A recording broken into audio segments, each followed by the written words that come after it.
یہ آل India radio Lahore ہے. آپ ہمارے اگلے اعلان کا انتظار کیجیے. 14 اگست 1947 یہ ریڈیو پاکستان لاہور ہے. آپ کو پاکستان مبارک. آزاد ہے، آزاد رہے.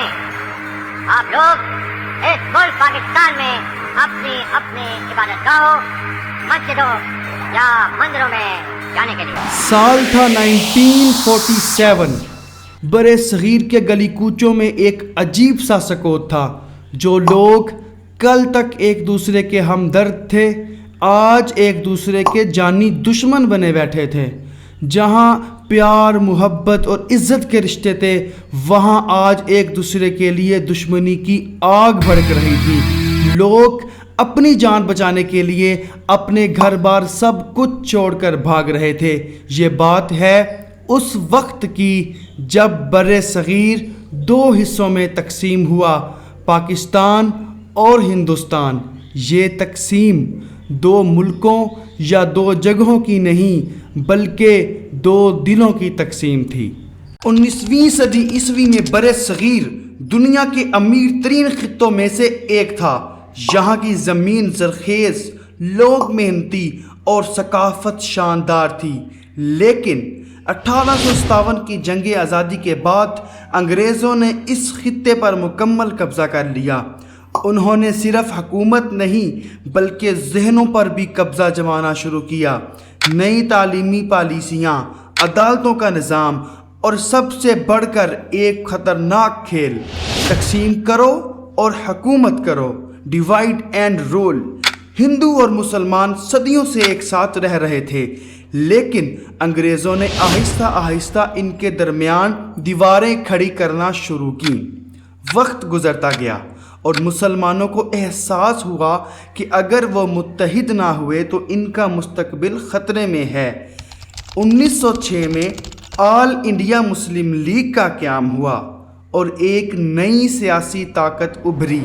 محمد علی جناح، علامہ اقبال اور دیگر رہنماؤں نے مسلمانوں کو یہ پیغام دیا کہ وہ صرف مذہب میں نہیں بلکہ اپنی تہذیب، اپنی زبان اور روایات میں بھی الگ شناخت رکھتے ہیں.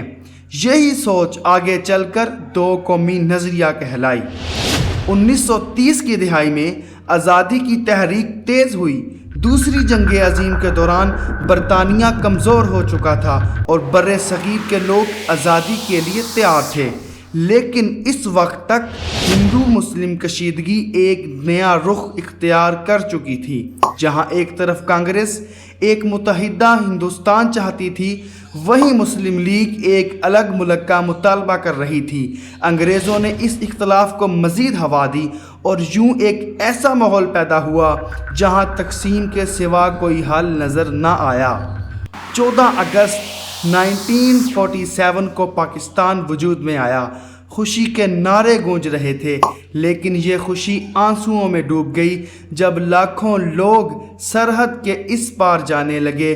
ٹرینیں لاشوں سے بھری آ رہی تھی، گاؤں کے گاؤں جلائے جا رہے تھے، عورتوں اور بچوں کو بے دردی سے قتل کیا جا رہا تھا.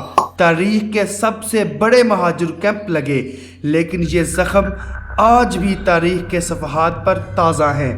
تقسیم نے صرف زمین بانٹی نہیں، یہ دلوں کو بھی توڑ گئی. پاکستان کا پہلا دن امید، دعا اور قربانی کی داستان تھا. ایک نئے ملک کے لیے ادارے بنانے تھے، معیشت سنبھالنی تھی اور لاکھوں مہاجرین کو بسا کر انہیں ایک نیا گھر دینا تھا. یہ آسان سفر نہیں تھا مگر ایک جذبہ سب سے اوپر تھا، ایک آزاد وطن کا خواب جس کے لیے لاکھوں جانیں قربان ہوئی. یہ کہانی صرف ماضی نہیں، یہ ہماری شناخت ہے. ان قربانیوں کو یاد رکھنا اور اپنے وطن کو مضبوط بنانا ہم سب کی ذمہ داری ہے. آپ دیکھ رہے تھے زوبی ایکسپلور، جہاں ہم تاریخ کے وہ گوشے آپ تک لاتے ہیں جنہیں وقت دھندلا نہیں سکتا. اگر آپ کو یہ ویڈیو پسند آئی تو لائک، سبسکرائب اور شیئر ضرور کریں تاکہ یہ داستان اگلی نسلوں تک پہنچ سکے.